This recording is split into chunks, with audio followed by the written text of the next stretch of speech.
table. Wanna act like they grateful, don't mess with outsiders. Y'all looking real unstable. If anything, they should ask me how I do it. Start taking notes, recording my every movement. I know that I'm the best and I ain't gotta.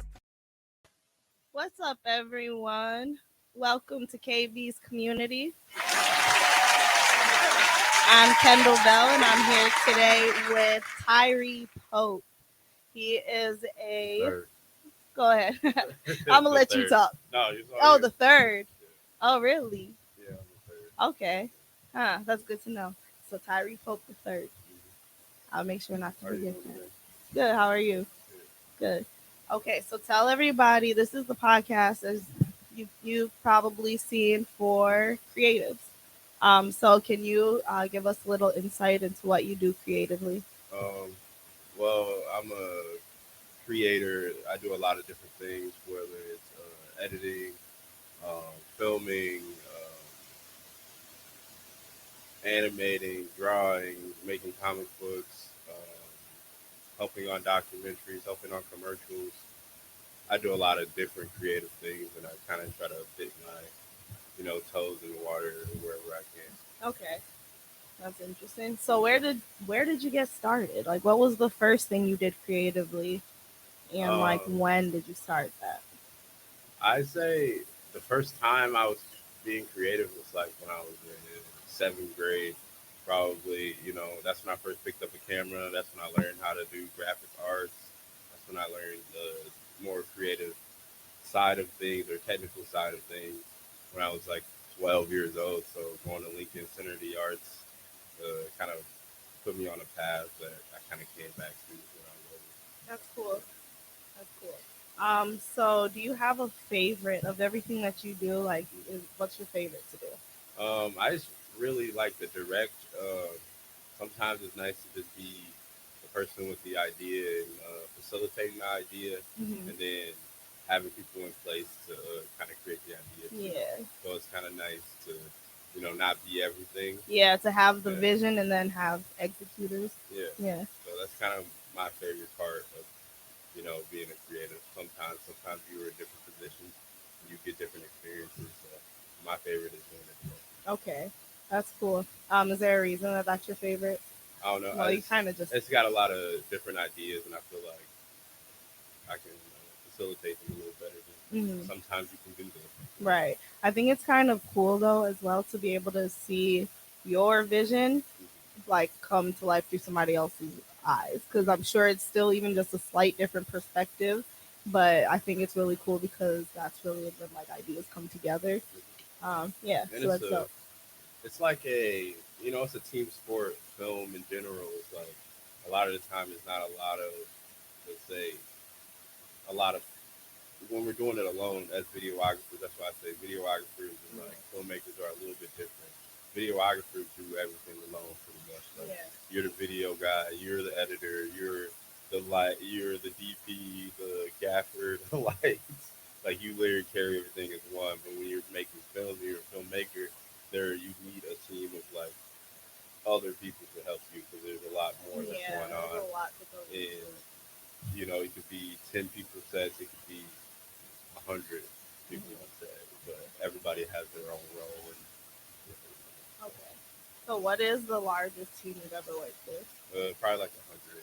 Really? People, yeah. That's a lot of people. What type of project were you working on for that?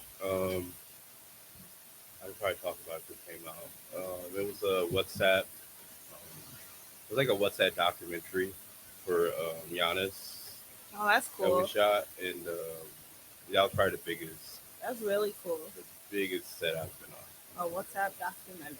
Yeah, I didn't even know those existed. It's on YouTube and Amazon. Okay. That's dope. I'm gonna have to check that out. I've never watched it. Are you going to? Do you plan on it? Probably. I just never got to it. Get around to it. Yeah. I don't watch most of the stuff that I work on. Really? Is there a reason for that? You just don't get around to it? Or? Okay. I was there. But you don't want to see what it looks like through, like, the editor list, but sometimes it becomes like lower to the total stuff. So it's like I kind of experienced it, so it's like a little different. Okay, I can understand that, but I feel like I'm just so curious of a person that even if I was there, I want to see what it looks like to everybody else. It's like an actor. A lot of Yeah, actors don't watch their movies. really, Yeah. So really. yeah, a lot Huh. of actors don't watch their movies. So it's like, Hmm. yeah, you can. You were there. You experienced it. Yeah, You gotta watch I could see that. Do you feel like it could ruin your experience to watch it if it. it's not like? Up to whatever part that you thought it Yeah. was gonna be. Uh huh. Yeah, I feel like that's sometimes not my problem. Mm. Um, it depends. Sometimes when you're working, like you're the director, you're in charge of this project. So now how can you know facilitate everything to get it to the vision that you want it to be? And Mhm. sometimes when you get that first draft back, it is not anything what you thought it was going to be. So Yeah. now, how do you nicely, professionally say this all needs to be changed? And Yeah. that's kind of the way it goes. So, Okay. Yeah. So you animate as well, yeah, I right? do 3D animation. I'll do it, and then I have an animation company where we got animators who are like staff. Okay. Oh, so you do 3D Yeah, animation? I didn't know that. there's a Okay. difference. It's like there's 2D stop motion, Uh huh. 3D. Um, there's 3D is more of like the more realistic feeling, Mhm. and then 2D is more like Like the the cartoon. Pixar type. Yeah. Yeah. Okay. That's really cool. When did you start doing that?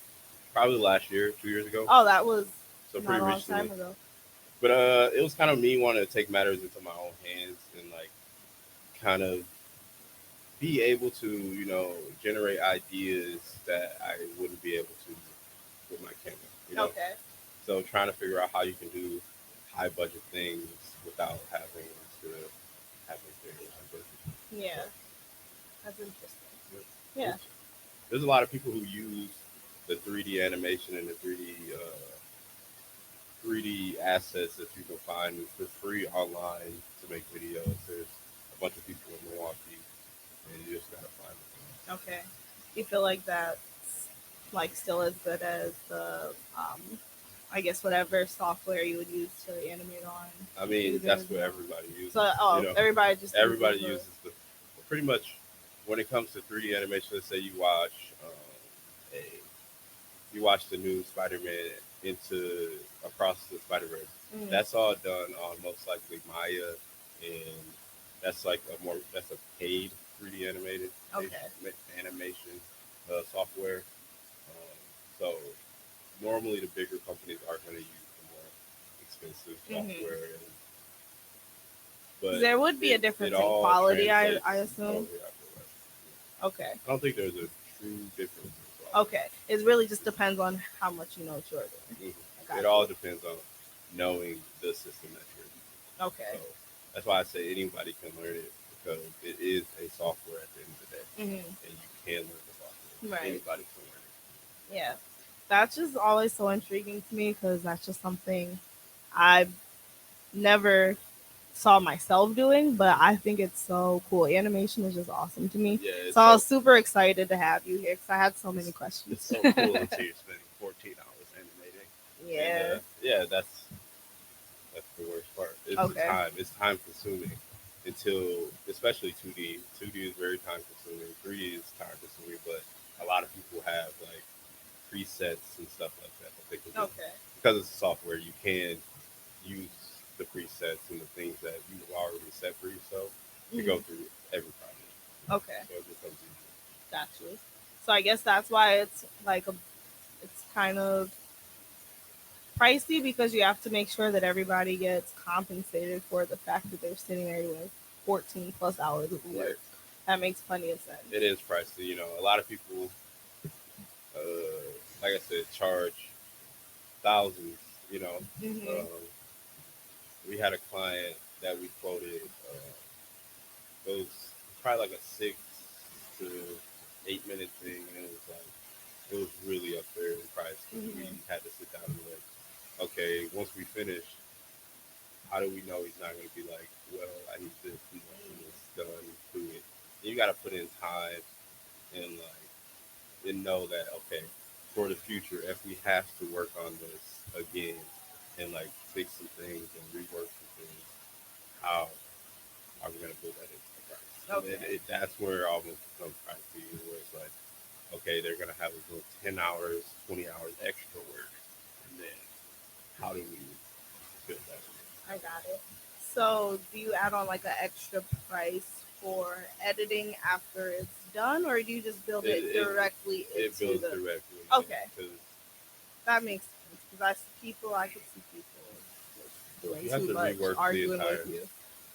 I always say like if you're leaving this, there's two ways we can go. You can give me full creative direction in whatever ideas we agree to, and I come to you with the ideas. We agree to Hmm. those ideas. Now we're sticking to that idea, and Hmm. really the only person who can ask for fixes and like changes is if it does not fit the original what we agreed on, the Okay. original storyboards, the original stuff. If it does not fit that, then we can go back and say, hey, let's change that, and that. But we're Hmm. not changing the entire thing. Yeah. So, how did you go about building your animation company and like finding a team to do that? And like, what inspired you to want to do I kind of got lucky in a way. Well, so you get lucky. You find the people that you need for your own stuff, and then it becomes like, how do I build faster without necessarily taking money out of my pocket, but still putting money into these animators' pockets. that? Okay. So it became, how do we, you know, build a business with me as the creative director and you guys as the animators, and then they don't want to be known. Like they don't like one of the animators does not want to even be tagged half the time. It's like, Okay. yeah, I just don't even want people to know who I am. Mm. So he's like, I'm just an animator, and that's all I want to do. Yeah. I don't want to be a face. Okay. I You can know? understand that. Yeah. So Yeah. they don't want to be a face, but they still want to animate and they still want to make money. And it's hard today, especially to not be the face and make money, because Yes. like everything's like, hey, you have to make content every single day. Yes. You have to do all this stuff. You have to be on YouTube, be on TikTok, be on Right. Instagram, and a It's lot of people exhausting, don't want to do honestly. that. Right. And it's like, if I can take that burden off of somebody Hmm. and I just be the face, and then we still facilitate and make great content, and you still get paid, you still get to do what you want to do for a living. That's all I want for Okay. both. Eventually, yes, it'd be nice to only be able to do this, Hmm. but it's kind of like what we're building to is to be like, okay, we can have bigger clients. Maybe we work with the ESPN or a HBO or something to help on the project. So, Okay. Yeah. I love that idea. I yeah, think that's really dope. yeah, because like I said, a lot of people don't want to do that. Hmm. I don't want Yeah. to do it. That's kind of like the same idea behind like songwriters using different names when they put, their name on something. They use like the alias or something. Yep. Yeah, I People, get it. book writers, everyone does that. So Hmm. it's like a lot of people who just want to be to themselves, Right, and they're not social media. So right. it's They like, still want to be creative. and that's kind of the platform I'm trying to build. Where it's like, okay, we're not necessarily uh, animation studio, where we might be like agency in a Yeah. way, where it's like we have these creators who can go through us and get work without doing any work. You Yeah. know, but we can contract them for different things, and people come through and say, "Hey, I need a poster made up," or "Hey, I want to make a comic book. How can you guys help me do it?" So it's like, okay, this is produced by us. Yeah. Yeah. So, where does most of your clientele come from? Honestly, Instagram or me, literally me. So Okay. it's like Promoting. I will I will hear a song. Okay, so there's a song we're working on right now, Mm. or a video we're working on right now called "Forever with You." Um, it's by a producer named Destroy Boring, and then the artist is named Elise. Okay. I met Belize in LA at Rolling Loud right after she had performed. Me and Aisha Stone interviewed her for Carpet Stone. But I heard the song and I was like, oh, I have an idea for this. It'd be nice if we could do the video. So pretty much, I went to the producer, laid out the idea, and said, I love this idea. And he said, how much would it cost? And Mm-hmm. that's literally how it went down. You tell them the price, this is how much it'll cost, and this is how much it'll, be in the end. And if they agree to it, they agree to it. If they don't, they don't. Yeah. They pay the deposit, they pay the deposit. Mm-hmm. Once you pay the deposit, we kind of can get started. Yeah. So how do you tend to go about networking then? Because obviously that's a big part of your job, especially if you're the face. Yeah, networking is tough. I don't really like networking in a unnatural way. You know, I agree. Mm-hmm. so I don't like spamming people. I don't like spamming people's comments like let's work, let's do this. Mm-hmm. I'd rather It it looks be thirsty. natural. Yeah, I'd rather it Yeah. be like, okay, you saw my work, so now you want to work. Mm-hmm. Like that's what I've been getting some of that lately, where it's like I'll follow somebody and then they'll see that I followed them, and then they'll look at my work and then they'll comment and say Mm-hmm. something about it. But it's hard to network. You just really got to put yourself out there Right. and say, hey, this is what I do. I have an idea. I heard your song. I have an idea for this. This is how much it costs. Like, and just go. And if it works, it works. If it doesn't, you still try. It's Right. not everything is gonna work out. Exactly. We've had projects where it just didn't work out. Like Mm-hmm. we got all the way to the point where we've had meetings, had what's that Sprite before I came in. We had meetings, we had face to face talking about the project, pretty much laid the project out, and then they're like, we don't know. Aw. Like Yeah. it becomes that That's time it's kind of consuming. like hit or miss. Yeah. And then it's like the animators, I tell them like, oh, we have this coming up, and Mm-hmm. this is the amount that is probably going to be. They're looking forward to that. So when that kind of you know cancels or falls through, it's like, okay, now I want to still find them more. So now I have to work twice as hard to like network and Yeah. get in people's faces to say, hey, this is what we do. This is the idea. Here's our Mm-hmm. previous work. And it works out, like everything works itself out. So Yeah. it's like I never get on or like down about like things like it Right. works itself out.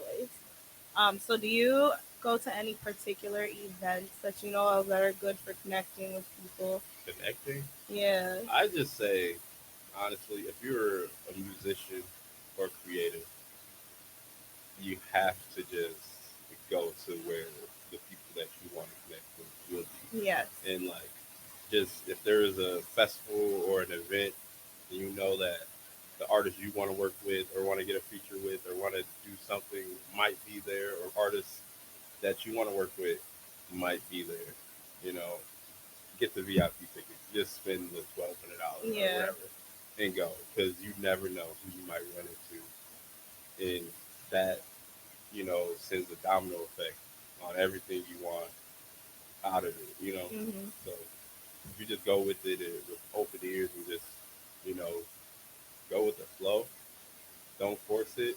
I say, please Mm-hmm. don't force it. 'Cause people hate that. Yeah. Oh, they do. Don't force Honestly. it. Just be natural and like, just you. People would love that. Just that you're a fan of them, and that you're willing to come up to them on a fan standpoint and be like, hey, like I want to do this Mm-hmm. song, bro. Most likely go for it. Yeah. That's true. And like you said, as long as you're not forcing it. Yeah, and Yeah. positive about it. Right. As long as you're positive and being like from a fan's perspective that you want to work with them, and not force Right. Don't do too much. Don't do too much. Do just enough. Don't do too much. Yeah. Yeah. But yeah, I can say I've networked my way into some pretty dope situations. Some rooms I didn't think I could get into. Some backstages I didn't think I could get into just by being me. Yeah, like just be yourself and don't force it, like you said. It's exactly. Yeah. That's one thing I've learned. Is normally when people force it, it becomes like almost like a lot of tension in the environment. Like Yeah. you can tell that people are like, Right. what's going on? Like, I don't want to mess Mhm. with this person. See, and that's also when you have to how why you have to learn to read people. Like read the room. That's very important.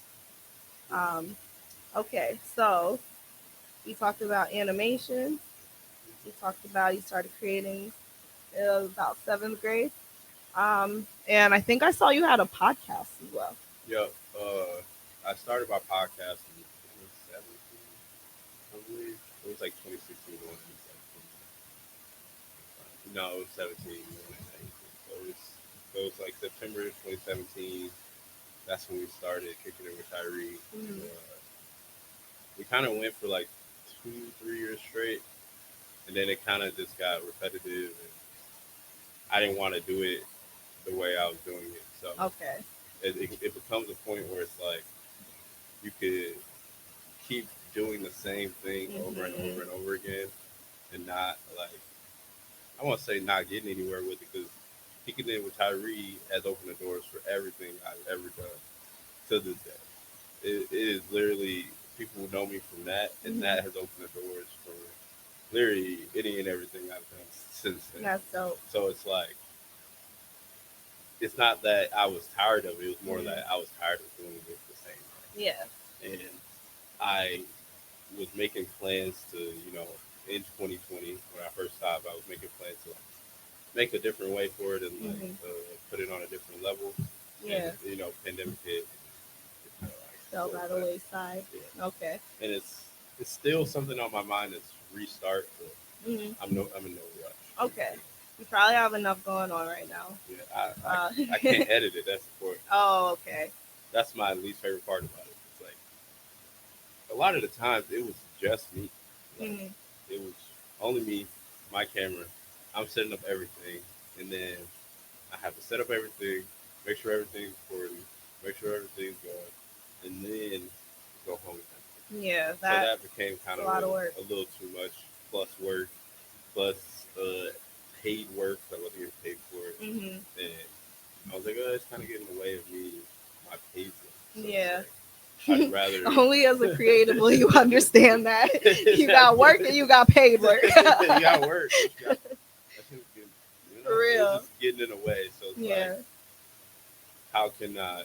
One day I'll probably bring it back and do it the way I've always wanted to do it. But Mm, first, I'd rather be in a comfortable position. I understand. That makes sense. Yeah. What was it about? Was it just was it like an interview It was podcast or? an interview podcast. Originally, it was like we did skits. So like we do the interview and then we come up with like 2 or 3 skits to do on the fly. Like we do it like right there. Mm, So that was the original premise of it all was like we wanted it to be like a mix between like a SNL mm-hmm. and an interview show. Okay. So like Yeah. you get to know this this artist, but you also get to see them in an uncomfortable situation where Hmm. they're trying to be funny or or not being funny, Yeah. or it's just corny, we Mm. don't know. So People love that because that makes it's you relatable. You know. Mhm. Yeah. I'm definitely trying to think about how I'm going to rebrand for the new year. This was kind of just my intro into it. I only started doing this in like June. And I'm actually surprised at how good of a response I've been getting and how many people have been wanting to be involved. But I would like to start doing a little bit more, like adding games and that kind of stuff, Yeah, just make people, I want it to be fun for everyone. yeah, So, for sure. yeah, I'm yeah, trying to think I of want who to does start a lot adding of that. games. DJ Jerry does a lot of like games in between the show, and Okay. that's somebody I try to watch. Uh, for me, like I said, with the interview show, it became like who's only like I get that it becomes bigger than you would think it becomes. Exactly. Like even you might only get 50 people to see it on your YouTube, Hmm. But really, like, However, there's literally thousands of people probably watching you. You don't exactly, know because your reach is you're farther than reaching. you think. Yes, The views, especially on like Facebook. You post it on Facebook. You post it on mm, Instagram. You post it wherever you're going to post it. There's a lot more people seeing it than you think, and then right, it kind of goes further and further, and more people are going to ask you to be on it and be on it. exactly. And it's almost like at that point you need like I wish I would have had somebody who was like my producer in a way where it's like Yes, they handled all the guests and they handled all the facilitation of like yeah, bringing them in and making sure the interview just went down, you know, hmm, because that's where it became like almost a problem with me, where it's like there's so many people asking to be on the show. I don't have that much time in the day yeah, because it was yeah. there'd be days where it'd be me, Justin, in High Five Studios for 9 hours, shooting 9 episodes in a row. Really, Just literally back to back to back to back. We have a chicken break, back to back to chicken break. back, back to back to back to back, and it's like, oh my god, it was so exhausting. It'd be me, or it would be me, Keenan, and Justin, or me and Keenan, or me and Justin. It depended on the day, but and I did live here at the time. I Mm, was in Oshkosh for school still, and I was driving back and forth. okay, So it's like, yeah, it becomes exhausting doing that every week. yeah, I'm And sure. and so yeah, Because I yeah, can tell you, it's some days I don't want to get out of bed just to come here to do this, especially since I do it on weekends. yeah. Like I get that, but Yeah, I did it so I on can't weekends even too. So imagine it's for like you driving from Oshkosh. originally it started with me and my friend Lexi. Um, so it was me and her. We would sit in our pretty much we would rent out our college studio, music studio, and we'd be there from literally 9 to 5, like all day, That's a nine whole eight to hour five, shift. literally 9 to 5, and like I'd have 5 people who might come in between that time, you know, and then we'd be thinking about skits and stuff that we can do, and then you know 3 out of 5 might come in that 8 hours, and you get like a couple 3 episodes in. Where we did that every Sunday for like 2 3 months in a row, Hmm. and like I said, it becomes exhausting. It's like Yeah. you're in school, you're trying to do this, and then eventually that way of doing it just died off. It's Okay. like, how can we do this more Yeah. efficiently? So then, how did you decide to do it more efficiently? Became more of a like a Vlad TV style thing where it was like I'm sitting behind the camera, and then the person's just directly in front of the camera, and we're not. I don't need to necessarily interact that way. You know, it's a little different when you're on camera, and then you're talking back and forth to someone Hmm. versus when somebody's like right there, and then you don't feel like you have to be so engaged That's true. into like every single person. You can just ask Mm. your question, and it's more like this is for them versus like me having to worry about what I'm doing. Yeah. Right. More of like a prop to them. Yeah, it's like Yeah. okay, this is not for me. This is for the artist, and then I kind of brought it back where it's like me in there and kind of getting closer and closer to where eventually I wanted to be more like a late night show where it's like a Jimmy Fallon or Hmm. you know Jay Leno. Jay Leno, you know Jimmy Carson. Okay. So, did you ever get around to doing it that way? Like I said, pandemic happened. It just never happened. Okay. But Will you keep that idea for a later date in case you do decide to start your podcast? yeah, I just don't know if I'll ever get back to that point. You know, Okay. I'm at That's this fair. point. I am nowhere in the mental state to do a podcast Okay. or like facilitate produce that because Hmm. it's so much work and you have to do it frequently. You Right. can't just do it like once a month. You have to do it Because you have to be every week. You know, you consistent. have to be Yeah.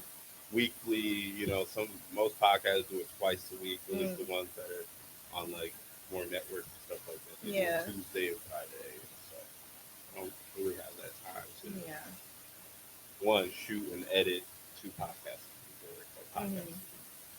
So eventually, I feel like I'll be able to step back go back to that. You know, maybe it might be 3 years from now.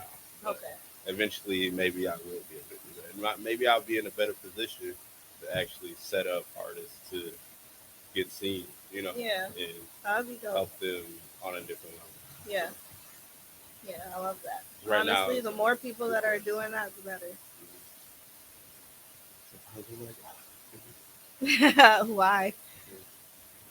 I don't know. I just podcasts right now sometimes feel like everyone shouldn't have a Oh, mic. 100%. Let me Like, tell you. But no, everyone I should mean the not have more a mic. people that are giving artists Yeah. like opportunities to be seen. But I 100% agree that there are people out there. It's just like Everyone should not have this. Yeah, like why are we letting y'all come on here uneducated, talking into a mic when you should be talking to a therapist instead? My with artists, my number one thing is that a lot of people do not do research. And if you're not gonna do research, just do a Google submission form. You know what I'm saying? Like it makes it very simple. If you were asking this person or they asked you to be on your show, you have a Google submission form saying, "Hey, what do you do? What projects are you working on? What do you want to talk about on the show?" It makes it way easier for you as an interviewer. Yeah. Or I used to have, I had a couple people would that whose managers hit me up to be on the show, and the manager said, "This is the talking points," and that's it. Okay. Yeah, See, that uh, actually does here are the make things talking easier. points. It's way easier to just be like, okay, this is what's gonna. He knows that this is what's gonna make them passionate and talking for a long time, Right. and you can stick to that. You could also throw your own questions in there, yes, but as long as you know, have that research, it takes sometimes 5 minutes, Right. to do research Right. right before, Like listen to a couple songs, just exactly. know a little Have bit about the something to ask person about them. in front of you. But it also becomes tough for artists. 'Cause newer artists don't have that much background, they don't Hmm. have that much music, but See, that's when a lot I of people don't do resort to their research. social media Mhm. and just you look through their social media, you kind of get the gist of what they do, who they Mhm. are, and then from there you can kind of form questions. Um, yeah, not like you said, not everybody you can just Google and have something on them. Yeah. That's why that Google submission form is a cheat code. Well, it's a cheat code, but it also is like it's helping you get an understanding of the person that's sitting in front of Hmm. you. And sometimes it could be awkward, like I've had interviews where it's like, I have no idea who this person is. And then my basic questions, they're not doing any, like, they're not giving me anything from. Sometimes, like, as an interviewer, you can take what a person says Hmm. and then keep coming up with questions on Right. what they're saying to Right. you. And when the person is just like, yeah, I Yes, was just in the studio and I just recorded it, blank, and then they go blank. And you're like, you're sitting there like, so how are you feeling in the studio? I Yeah. don't know. It just I've becomes, been there. Yeah. it's like it becomes a 12-minute interview, and then they're mad that it's 12 minutes. Mhm. I'm like, No, I well, ain't got shit else to say. if you You want ain't to had talk nothing to say. for if you want to talk for the full 12 minutes, it would be 20 minutes. Yeah, right. It's really me talking for Mm. 12 minutes. And you say, yeah, Right, exactly. Like there's, yeah, because I definitely do kind of rely on. I always have my few talking points that I want to bring out, but I also do rely on you to, yes, to talk because I am somebody who I want my questions to seem genuine, so I want to go off of what you're already saying, and you just got to give us something to work with, right? gotta give you something. No So more cool cat stuff. I hate the for cool real. cat stuff. Yeah, stop seeming cool. People like when people are passionate about what they're doing. Yeah, Show that passion. People are always gonna pull in way I agree. Yeah. Okay, so are you were you born and raised here? more. Yep. Okay. Born and raised in Milwaukee, Wisconsin. Aw. What do you love? Okay, so what do you love about the city? What's your favorite thing about it? And then what's your least favorite thing about it? My favorite thing about Milwaukee. Water, obviously. I love that we're near the water, and just being near the lake is probably my favorite thing about Milwaukee in the summertime. Mm-hmm. Um, Least favorite thing is cold. So honestly, my ideal situation would be to leave here around this time, Yes. and they come back around like Snowbird. March, April. Yeah.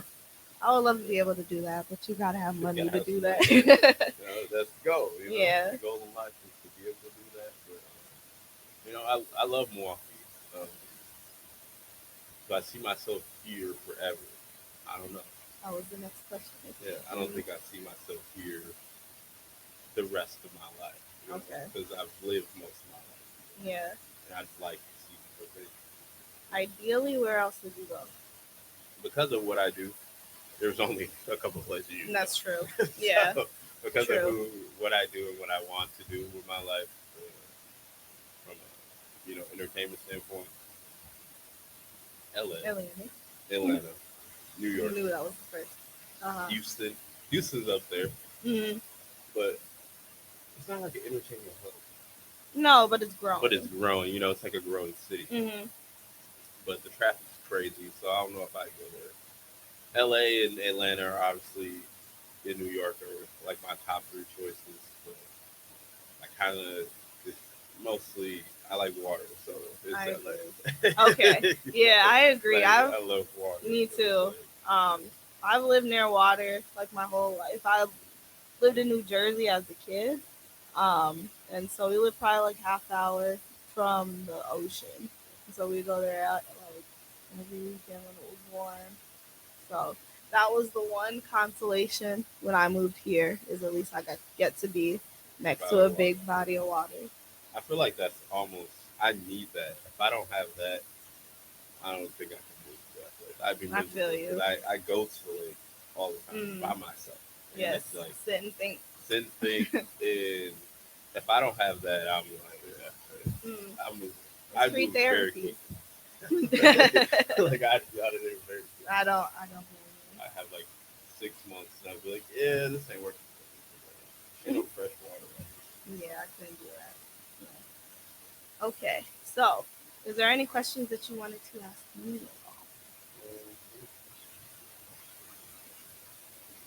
What made you start doing your podcast? Because, okay, so I just, over the past year or so, I've just accumulated so many different experiences that I feel like need to be talked about. But I decided that what I was going to start with is something where I talk to my fellow creatives. I have a lot of stuff that I could get deeper into, but this platform became more of just a sitting down and like making sure that like me and the people who are working hard in the city to be seen have a platform to do so. So that's really what I do this for, just the platform for everyone. Yeah. Thank you. But that's what the beauty of podcast is. That it's like I won't say an easy way to, especially get into, meeting new people, networking, and a lot of people that I've met and like built relationships with have come because of doing podcasts. Yeah. So I'm not saying easy. I keep saying easy, but it is like a entry level thing that you can do and learn how to edit, learn how to shoot light different situations, and kind of teach you like the basics of it. So I love doing podcasts and I love when people have me on, so I try to put it in. Yeah. I love that. So yeah, I'm glad you came on here. I'm glad you hit me and were like, yeah, I like what you're doing. Yeah, I saw you and Greg. Greg. Yeah. We went to high school together. Yeah. And then I think it was like junior year. We both worked at like a memory care doing like servers in the kitchen. Yeah. So everybody works so, in the kitchen. Exactly. It builds character, honestly. Yeah, you worked in the kitchen before. Exactly. But it's like it's such a high pace, like high stakes position to work in the kitchen sometimes, especially when it's a busy restaurant or like one of the fancier ones, or the fake fancier ones. I always say, you know, you still Mm. use the same food, but Hmm. like it's so high paced. You're like, man, I should just leave this right Exactly. now. That's I always think my thing. everybody has that thought. Yeah, that's why the bear resonated with so many people. 'Cause it's like that fucking ticket counter. So when you hear that ticket go, you're like, oh. Then you hear like 4 or 5 tickets go. And you're like, how many pizzas do I need to make? For real. Greg said to me, he found out I still worked with the elderly for many years after that, and he was like, I don't know how you ever went back. Because let me tell you, working in like the kitchen of a high end memory care, that's a different type of clientele. Like they're gonna tell you how it is. Yeah, Real demanding, but they're also cute and sweet and funny. So it's, yeah, they can be. So yeah, like I said, builds character. No matter what definitely. type of kitchen you work in, you work with some type of customers. You work on a team Yeah, in the kitchen, and yeah, it, working like the head chef, you go say something great, and you go just have always. to sit Why do there. head chefs always have the biggest egos? Make it make sense. Like, why are you saying this to me? What? Like, I just worked 16 hours. Why are you cussing me out right Right. now? Like, They think do they you Gordon understand? Ramsay. We can go outside. That Like, chill out. But, is funny. I You got know, fired from the last cooking job I had. I was like, this is the last time I'm ever working in the kitchen. I was working in a. It was like Memorial Day. No, it might have been Labor Day. It's Labor Day. I'm I'm supposed to leave at 4. Actually 3. I was supposed to leave at 3 because I was there from like 7 to 3. All of a sudden I'm there. It's 9 o'clock, 9 p.m. And I'm like, yo, I'm leaving. I don't care what's going on. I am going home. I finished my tickets. I was like, I'm going home. All the food was right there. It was like, oh, if you're leaving, then don't come back. I'm like, then I sounds won't. about right. Then I won't, bro. Like, I'll find another job. It is funny because if you never, even if you've never been that person, you've seen that situation Just happen. seeing it happen, dude. It's You just never see that like, person bro, I again. just worked like 16 hours, bro. You told me not to come back. You know I'm not coming back. Yeah, Like, no, that's so funny. It's a different type of environment. they do not care about you at Whole all. new world. They gonna At hire all, at somebody else all. the next day. Exactly.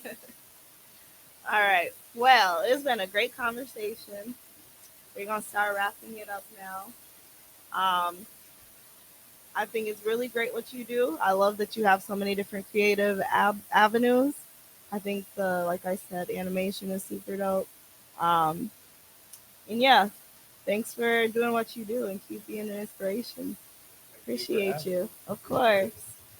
Thank you And guys for goodbye to watching. the viewers. Thank you for listening, watching.